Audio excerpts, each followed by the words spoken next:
ইতিহাসে এত চমৎকার ইলেকশন আমাদের দেশে হয় নাই। কেওয়াটিক সময় এটা আমরা পার করেছি এবং আমি আপনাদেরকে ধন্যবাদ জানাচ্ছি, আপনাদেরকে অভিনন্দন জানাচ্ছি। একটা চমৎকার ইলেকশন আপনারা এই জাতিকে উপহার দিয়েছেন। আমরা আপনাদের পাশে ছিলাম, বাট ইলেকশন করার দায়িত্ব ছিল সম্পূর্ণ আপনাদের, অ্যান্ড ইউ ডেলিভার্ড ইট 100%। ইতিহাসে এত চমৎকার ইলেকশন আমাদের দেশে হয় নাই।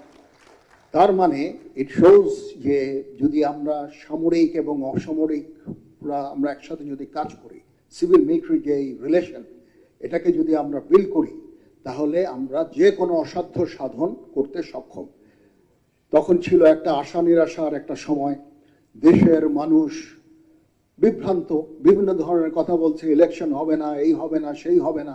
আমরা এটাকে মিথ্যা প্রমাণিত করে একটা চমৎকার একটা ইলেকশন করে দেশ এবং জাতিকে একটা গণতান্ত্রিক প্রক্রিয়ায় আমরা নিয়ে এসেছি।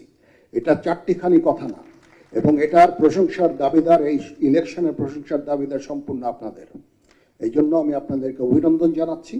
আর আরেকটা বিষয় হচ্ছে, আমি সব সময় আপনারা যখনই এই সেনাবাহিনীর কোনো সাহায্য চাবেন, পাশের যে ফরমেশন আছে ফরমেশনকে জানাবেন, তাদেরকে স্ট্যান্ডিং ইনস্ট্রাকশন দেওয়া আছে, তারা ইনস্ট্যান্টলি বের হয়ে আপনাদের সহায়তা করবে।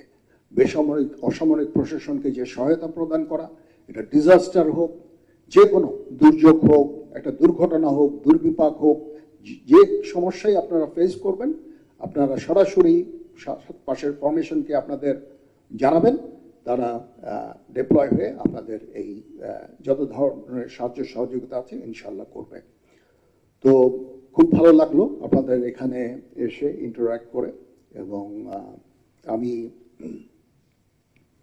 মাননীয় প্রতিরক্ষা উপদেষ্টার জন্য একটা বড় সময় রেখে দিতে চাচ্ছি, উনি বাকি জিনিসগুলো বলবেন।